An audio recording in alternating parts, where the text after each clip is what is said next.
केंद्र सरकार का कहना है कि यह योजना कई मायनों में सेना और देश के युवाओं के लिए बेहतर साबित होगी। अब केंद्र सरकार के पॉइंट समझिए, उनका तर्क क्या है वो समझिए। पहला, इससे सेना में ज्यादा से ज्यादा युवाओं को देश की रक्षा करने का अवसर मिलेगा, क्योंकि हर 4 साल के बाद नए लोग आएंगे तो ज्यादा से ज्यादा लोगों को यह अवसर मिलेगा। इससे भारतीय सेना की जो औसत उम्र है वो 32 वर्ष से घटकर 26 वर्ष हो जाएगी। यानी आज से 50 वर्षों के बाद जब देश की आबादी तेजी से बूढ़ी हो रही होगी तब भी हमारी सेना युवा रहेगी, क्योंकि इस योजना के तहत एक समय अंतराल पर युवा सेना में भर्ती होते रहेंगे। हर 4 साल में नए युवा सेना में आते रहेंगे और सेना को दुनिया भर में जो सबसे मजबूत सेनाएं हैं वो युवा सेनाएं हैं। दूसरा, जिन युवाओं को 4 साल के लिए सेना में भर्ती किया जाएगा उनमें से 25% युवाओं को सरकार फौज में रिटेन कर लेगी, यानी ये युवा सेना में ही अपनी नौकरी बरकरार रखेंगे, सेवाएं देते रहेंगे। और जो 75% युवा सेना से नौकरी करके बाहर आएंगे रिटायर होकर, उनके पास सेना में काम करने का अच्छा खासा अनुभव होगा और सेवा निधि के तौर पर लगभग 12 लाख रुपए की जमा पूंजी उन्हें सेना से बाहर निकलते समय मिलेगी। यानी अब आप ये सोचिए कि हर 4 में से जो एक सैनिक होगा वो सेना में आगे तक काम करता रहेगा, लेकिन वो 4 में से एक वो सैनिक होगा जो सर्वश्रेष्ठ होगा, जो अच्छा होगा। इसलिए जो लोग ये कह रहे हैं कि 4 साल के बाद इन युवाओं का क्या होगा, ये बेरोजगार हो जाएंगे, उन्हें यह बात समझनी होगी कि इस योजना के तहत देश के युवा 25 साल की उम्र में आर्थिक और मानसिक रूप से स्थायी हो चुके होंगे, मजबूत हो चुके होंगे। आज आप सोचिए कि 24-25 साल की उम्र में कौन सा युवा जीवन में सेटल हो जाता है, लेकिन यहां ये युवा जम जाएंगे तब तक। मान लीजिए कोई युवा 21 साल की उम्र में सेना में भर्ती होता है तो वो 25 साल की उम्र में वहां से रिटायर होगा और रिटायरमेंट के बाद उसे सरकार की तरफ से 11,71,000 रुपए सेवा निधि पैकेज के तौर पर मिलेंगे। इसके अलावा सेना में 4 साल का काम करने का अनुभव, शानदार अनुभव उसके पास होगा। सरकार उस सैनिक को एक प्रमाण पत्र अलग से देगी जिसे अग्निवीर कौशल प्रमाण पत्र का नाम दिया गया है और इन अग्निवीरों को राज्यों की पुलिस और पुलिस के सहयोगी बलों में नौकरी के लिए प्राथमिकता दी जाएगी। कई राज्य सरकारों ने इसकी मंजूरी दे दी है। तो बड़ी बात जो आपको आज समझनी है वो ये है कि 4 साल के बाद जब आप आएंगे आपको लगभग 12 लाख रुपए मिलेंगे। उसके बाद आपको एक प्रमाण पत्र मिलेगा और उस प्रमाण पत्र के आधार पर जो पुलिस की भर्तियां होंगी, स्टेट पुलिस की, उन सब में आपको प्राथमिकता दी जाएगी। यानी 25 साल की उम्र में उस युवा के पास अपनी खुद की एक जमा पूंजी होगी, अपना खुद का एक अनुभव होगा, अनुशासन उसके जीवन में आ चुका होगा। सबसे बड़ी बात, वो स्किल्ड होगा। सोचिए आज 25 साल की उम्र में कौन अपने जीवन में इस तरह से सेटल हो पाता है, जो कि इस योजना के बाद ये अग्निवीर होंगे। 2013 में एक सर्वे के मुताबिक भारत में 2% से भी कम युवा ऐसे हैं जो 25 साल की उम्र तक 12 लाख रुपए की जमा पूंजी इकट्ठा कर पाते हैं। सिर्फ 2% ऐसे युवा हैं, लेकिन ये अग्निवीर 25 वर्ष की उम्र में आत्मविश्वास से भरे होंगे और इनकी जेबें भी भरी होंगी।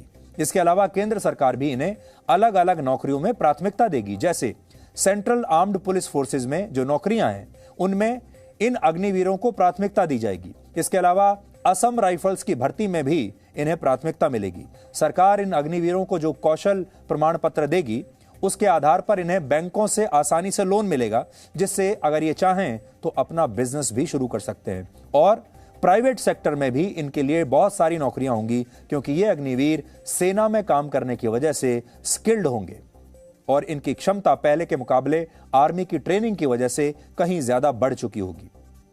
इसके अलावा सरकार ने कहा है कि जो अग्निवीर 10वीं कक्षा के बाद सेना में भर्ती हो जाएंगे उन्हें सरकार सेना में नौकरी करने के साथ साथ एक स्पेशल कोर्स के तहत 12वीं कक्षा की पढ़ाई करने का मौका देगी और उन्हें स्किल प्रोग्राम से भी जोड़ा जाएगा। तो अब आप सोचिए, जो 10वीं पास छात्र होंगे जब वो जाएंगे इस योजना के तहत अग्निवीर बनकर, तो वो काम भी करते रहेंगे और पढ़ाई भी करते रहेंगे। ऐसी योजना किसे मिल सकती है? आप सोचिए कि आप पढ़ाई कर रहे हैं, यानी आपको 12वीं का सर्टिफिकेट भी मिल रहा है, आप काम भी कर रहे हैं, आपको तनख्वाह भी मिल रही है, 4 साल के बाद 12 लाख रुपए भी मिल रहे हैं और ट्रेनिंग भी मिल रही है, और रिटायरमेंट के बाद आपका शानदार भविष्य भी है। हमारे देश में बहुत सारे युवा ऐसे हैं जो 30 साल की उम्र तक भी नौकरी ढूंढ नहीं पाते। इसलिए आप खुद सोच सकते हैं कि यह योजना कैसे युवाओं को देश सेवा के साथ साथ आत्मनिर्भर भी बनाएगी। यानी जिस उम्र में बाकी के जो युवा हैं वो नौकरी ढूंढना शुरू करते हैं, उस उम्र तक हमारे अग्निवीर 4 साल नौकरी करके 12 लाख रुपए कमा के, इसके अलावा जो सैलरी मिलेगी वो अलग, तब तक रिटायर भी हो चुके होंगे और इसके बाद पूरा जीवन उनके सामने पड़ा है कुछ भी काम करने के लिए। तीसरा, 25 साल की उम्र पेंशन की उम्र नहीं होती। सोचिए इस देश के लिए ज्यादा जरूरी क्या है, सरकार 25 साल के युवाओं को 4 साल की नौकरी के बाद पेंशन दे, या पेंशन का ये पैसा वो अपनी सेना के आधुनिकीकरण और नए हथियारों की खरीद पर खर्च करे।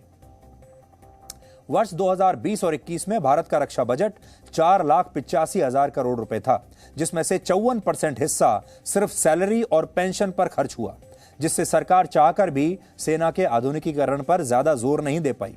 इसलिए ये योजना सेना के आधुनिकीकरण को ध्यान में रखकर बनाई गई है, जिसमें युवाओं का भी फायदा होगा।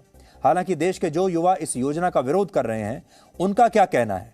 उनका यह कहना है कि सरकार ऐसा करके उनका जीवन बर्बाद कर रही है। इसलिए अब यह समझिए कि विरोध करने वाले युवाओं का क्या कहना है और उनकी मांग क्या है, क्योंकि उनकी बात सुनना भी जरूरी है। आखिर हैं तो हमारे ही छात्र, हमारे ही देश के युवा हैं और इन्हें सही रास्ते पर लाना हमारी ही जिम्मेदारी है।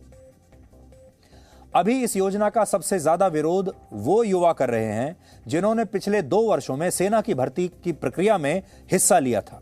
सेना में वर्ष 2019 के बाद से भर्ती प्रक्रिया तो निकाली गई, यानी भर्तियां चल रही थी, लेकिन इन प्रक्रियाओं को अलग अलग कारणों से पूरा नहीं हुआ। यानी भर्ती का प्रक्रिया का हिस्सा तो बन गए बच्चे, उन्होंने उसे क्लियर भी कर लिया, लेकिन भर्ती नहीं हुई। इससे यह हुआ कि जिन युवाओं का चयन सेना में पुरानी भर्ती प्रक्रिया के तहत हो चुका था, उनमें से बहुत सारे युवा अब सेना में नौकरी करने के लिए योग्य नहीं रह गए हैं, क्योंकि उनकी उम्र निकल चुकी है और अब सिस्टम बदल जाएगा। क्योंकि सरकार की तरफ से कहा गया है कि अब सेना के तीनों अंगों में नए सिरे से भर्ती की प्रक्रिया शुरू होगी और पुरानी भर्तियां निष्क्रिय मानी जाएंगी। यानी अगर आपने पुरानी भर्ती के तहत अपना कोई परीक्षा क्लियर की हुई है, फिजिकल क्लियर किया हुआ है, तो अब वो निष्क्रिय हो चुका है, अब आपको उसके आधार पर नौकरी नहीं मिलेगी। और यही बात बहुत सारे युवाओं को परेशान कर रही है, क्योंकि वो युवा वर्षों से सेना में भर्ती की तैयारी कर रहे थे, इस प्रक्रिया का हिस्सा बन चुके थे, अपने जीवन का एक अच्छा खासा समय उन्होंने इसमें लगा दिया था। अग्निपथ योजना के तहत 17.5 साल से लेकर 21 साल तक के युवा ही सेना में नौकरी के लिए आवेदन दे सकते हैं, 17.5 साल से 21 साल तक के। लेकिन अब समस्या यह है कि जो युवा पिछले कुछ वर्षों से सेना में भर्ती की तैयारी कर रहे थे, उनकी उम्र 21 वर्ष से ज्यादा हो चुकी है, जिसकी वजह से वो नौकरी की इस रेस से अब बाहर हो जाएंगे। उदाहरण के लिए बिहार के एक युवा ने 2019 में सेना की भर्ती के लिए आवेदन दिया और तब उसकी उम्र 20 साल थी। इस दौरान उसने फिजिकल और मेडिकल टेस्ट पास कर लिया। इसके बाद उसे सिर्फ रिटन एग्जाम देना था, जिसे पास करने के बाद उसकी सेना में स्थायी नौकरी लग जाती, परमानेंट नौकरी, और पेंशन भी मिलती। लेकिन सरकार ने पुरानी भर्तियों को निष्क्रिय कर दिया और इस सब में उसकी उम्र अब 22 साल हो चुकी है। यानी वो अब नई योजना के तहत सरकार में सेना में नौकरी की दौड़ से बाहर हो चुका है और पुराने नतीजों का अब कोई महत्व नहीं है। तो ये जो विरोध प्रदर्शन हो रहे हैं, उनमें वो युवा बड़ी संख्या में हैं जो अपनी उम्र की वजह से अब सेना में भर्ती नहीं हो पाएंगे, क्योंकि उनकी उम्र अब 22 साल हो चुकी है। अभी सेना में नॉन कमीशन रैंक्स पर जो भर्तियां होती हैं, उसके 3 चरण होते हैं। पहले चरण में उम्मीदवारों का फिजिकल और मेडिकल टेस्ट होता है। अगर वो इस टेस्ट में पास हो जाते हैं तो उनके दस्तावेजों की जांच होती है। दूसरे चरण में लिखित परीक्षा होती है। जो लोग इसमें पास हो जाते हैं उन्हें सेना में ट्रेनिंग के लिए बुलाया जाता है और इसी ट्रेनिंग के साथ सेना में नौकरी की शुरुआत मानी जाती है। फिलहाल सरकार ने इस प्रक्रिया में कोई बदलाव नहीं किया है, लेकिन नई योजना के तहत अग्निवीर सेना में जो 4 साल अपनी सेवाएं देंगे, उनमें 6 महीने उनकी ट्रेनिंग होगी और बहुत सारे युवा इसका भी विरोध कर रहे हैं। इन युवाओं का कहना है कि उन्हें सीमा पर दुश्मन से लड़ना होगा, इसलिए 6 महीने की ट्रेनिंग उनके लिए काफी नहीं है और सरकार ऐसा करके उनके साथ खिलवाड़ कर रही है। इसके अलावा बहुत सारे युवा पेंशन की सुविधा समाप्त करने का विरोध कर रहे हैं, उन्हें पेंशन चाहिए। आज हमने देश भर के युवाओं से इस मुद्दे पर बात की है और उनकी बातों को भी आज पूरे देश को ध्यान से सुनना चाहिए। हम बार बार ये कह रहे हैं, ये युवा किसी दूसरे देश के नहीं हैं तो हमारे ही देश के। हमारे ही देश के छात्र हैं। अगर गलत रास्ते पर जा रहे हैं तो हमारी जिम्मेदारी है कि हम इनके भ्रम, इनकी गलत फहमियों को दूर करें। अगर सही रास्ते पर भी जा रहे हैं तो हमारी जिम्मेदारी है कि इनके मन में जो बातें हैं उन्हें हम ठीक से समझें और सरकार तक पहुंचाएं।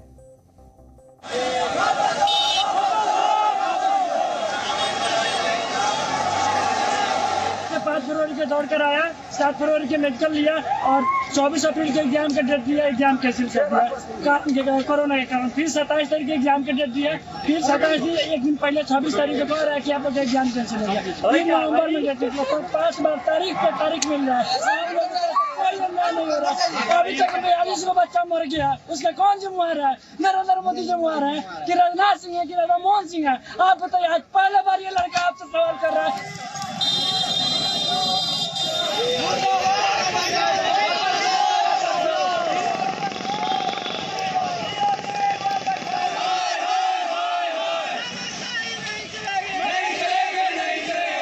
हम लोग को 4 साल का नौकरी नहीं चाहिए, हम लोग को परमानेंट चाहिए। जितना साल का पहले था आर्मी में जॉब उतना साल का चाहिए। ये टीओडी हम लोग जनता जितना भी है इसको स्वीकार नहीं करते। भारी भरकम आंदोलन करेंगे इसके लिए, चाहे हम लोग को कटना मरना क्यों नहीं पड़े, हम लोग को करने के लिए वो काम स्वीकार है। 4 साल बाद युवा क्या करेगा? 21 साल का पेमेंट देगा। 4 साल में युवा आकर क्या करेंगे? 3 साल एनसीसी करते हैं हम लोग, जी जान लगा के 4 साल से तो ज्यादा मेहनत करते हैं, फिर फौज में जाते हैं। 4 साल बाद रिटायर करने को हम लोग क्या करेंगे? हमारी जो सर एज थी पहले 23 साल, वो सर घटा के 21 साल कर दी गई है।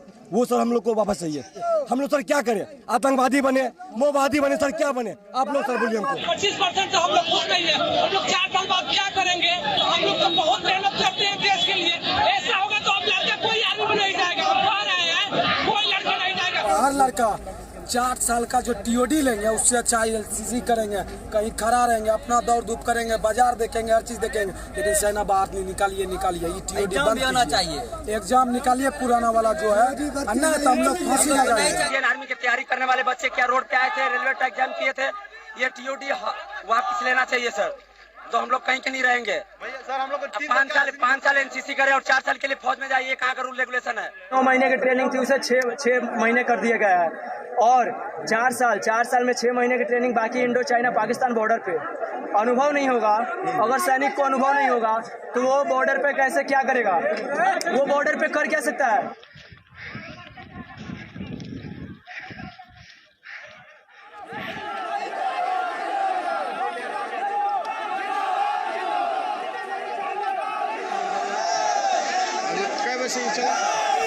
वापस लो,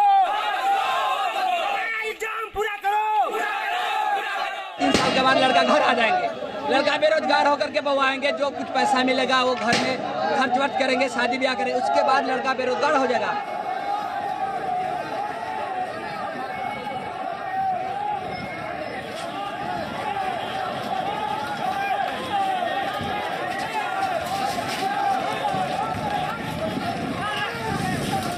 एक बार मेडिकल फिजिकल पास करने के लिए 2-2 साल मेहनत करनी पड़ती है। सारी की सारी मेहनत को पानी में फेर दिया सरकार। अगर फौज में जाते हैं तनख्वाह नहीं पूछते हैं, कितना दीजिएगा, क्या लीजिएगा, क्या लेना देना है। ये सरकार आज 10 लाख रुपया कीमत लगा दिया हम लोग का। कौन शर्म से बोलेंगे? हमारी जान की किस शर्म से हम बोलेंगे? हम फौज में जाते हैं। नहीं हो रहा है अभी आर्मी एग्जाम 2 साल से एग्जाम पेंडिंग पड़ा है, वो कैंसिल कर दिया। हम लोग मेडिकल फिजिकल फिट है, तभी एग्जाम नहीं ले रहा है। क्यों सर? हम लोग साथ अन्याय हो रहा है, नहीं हो रहा है।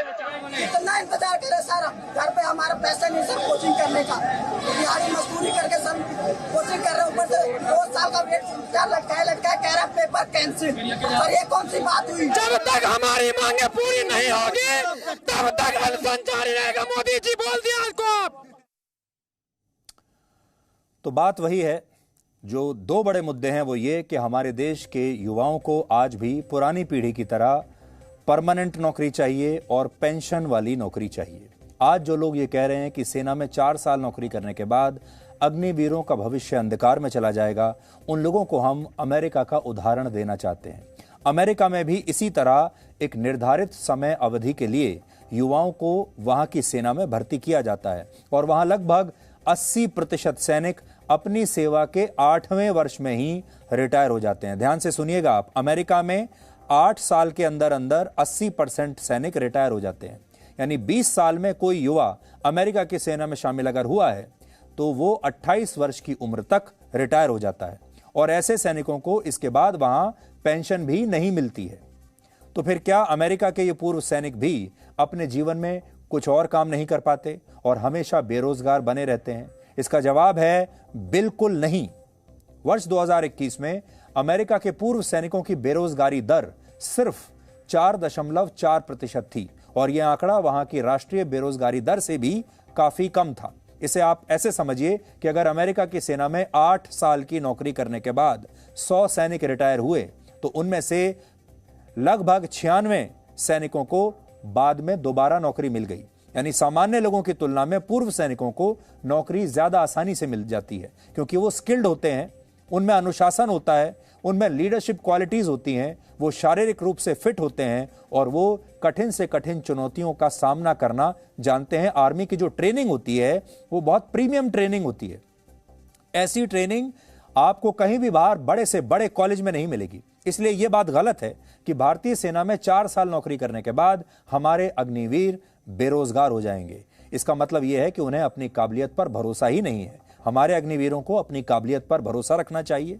उन्हें इस बात का विश्वास होना चाहिए कि वो काबिल हैं, उनके पास स्किल है और वो कहीं भी नौकरी कर सकते हैं, चाहे प्राइवेट सेक्टर में या सरकार में।